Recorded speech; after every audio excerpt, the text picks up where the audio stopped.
Aku itu tiap hari selalu aku dikirimi sama surat dari orang-orang laki-laki, dari para duda kebanyakan, minta ngelamar Dewi Persik. Yang kemarin masih orang PNS, ya kan di rumahku tuh ada penjaga Pak polisi ya. Setiap hari, Bu, ini sampai segini nih, banyak surat datang. Aku bacain cuma pengen nikah sama Dewi Persik, nikah sama Mbak Dewi, nikah. Ini orang-orang nih apa mereka ngasih foto pula. Ini apa ya? Tenar sebagai biduan masih betah dengan kesendiriannya. Dewi Persik ungkap pengalaman tak mengenakan diteror sejumlah pria di rumahnya. Dari tumpukan surat berisi ajakan menikah yang diakuinya terkesan memaksa, hingga tindakan di luar logika menyerempet aksi asusila yang membuatnya murka. Jika sekedar mengirim surat atau melampirkan foto wajah mereka, Dewi Persik mengaku tak terlalu terusik, meski lama-lama risih juga. Tapi ketika ada satu pria yang disebutnya sebagai oknum PNS berlaku tak senonoh di depan rumahnya yang terekam kamera pengawas, maka DP tak bisa terima. Mendapati aksi kelewat batas tersebut, DP memilih tumpahkan keluh kesah di kanal maya. Ini pula yang membuatnya meminta bantuan polisi untuk berjaga di depan rumah, bukan karena gagah-gagahan, melainkan karena DP begitu ketakutan. Karena kebanyakan di rumahku itu banyak berdatangan surat yang intinya itu pengen nikah, terlalu berani gitu, terlalu berani. Apa mungkin karena dia ngeliat aku sendiri gitu ya di rumah, atau bagaimana gitu, aku nggak ngerti gitu loh. Tapi yang satunya itu psikopat sih yang aku laporkan ke kantor polisi. Jadi gini, di rumahku tuh sering kali itu dapat surat-surat kaleng. Surat-surat kaleng itu banyak banget.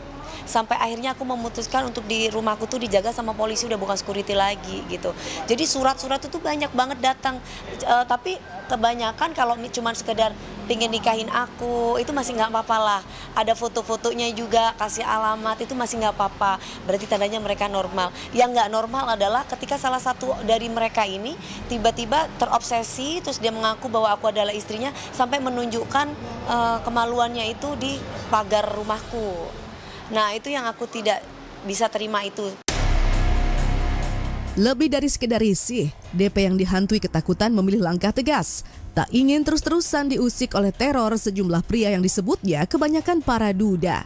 Dewi Persik laporkan tindak asusila salah satu oknum PNS ke pihak berwajib. Buat laporan ke polsek terdekat. DP ungkap bahwa pelaku langsung diringkus petugas saat melakukan aksi tak senonoh di depan pagar rumahnya. Tuh dimasukin ke pagernya aku, terus manggil-manggil, Dewi Persik gitu. Aku kan takut ya, aku langsung pelapor kantor polisi lah.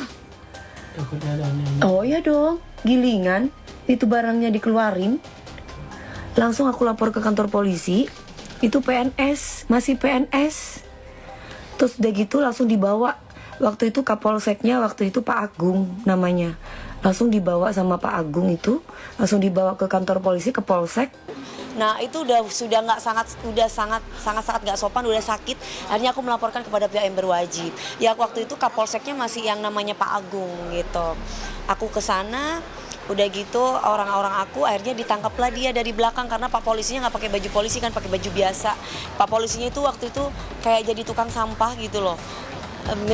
Nyamar gitu. Nah, terus tiba-tiba dia ininya ditarik gitu dari belakang gitu. Soal kelakuan oknum PNS berbuat tak senonoh di depan rumahnya, hanya satu cerita dari tumpukan teror yang diterima Dewi Persik. Kebanyakan berisi surat kaleng yang mengajak sang biduan untuk menikah. Berbagai latar diungkap DP yang berkirim surat kaleng padanya. Ada pegawai negeri sipil dan tak sedikit pula yang kemudian mengaku tak punya pekerjaan sama sekali. Itu juga cowoknya itu rata-rata no PNS, ada ini, ada itu. Ada juga yang dia nggak bekerja, saya nggak bekerja tapi saya cinta sama kamu gini ada loh. Lah terus insecure-nya di mana? Kalau insecure kan katanya nggak akan deketin aku, loh bukti ini aku ngasih foto. Itu kan uang waras, itu uang waras atau gak waras kan? Baca kemarin cuman sempat kirim voice note bahwa lagi dalam perjalanan ke Jakarta, nanti sampai Jakarta kabarin. Paling besok ketemu DP. Aku belum tahu. Oh iya. Coba nanti aku konfirmasi deh. Saat dikonfirmasi lebih lanjut ke kuasa hukum, Sandi Arifin mengaku belum tahu pasti soal kasus ini. Tapi Dewi Persik sendiri menegaskan bahwa kasus ini sudah dituntaskan di ranah hukum. Setelah pelaku ditangkap polisi, oknum PNS tersebut dikabarkan telah dibebaskan meski sempat mendekam dalam tahanan selama sepekan. Meski tak lama, tapi ada efek jera bagi para pelaku.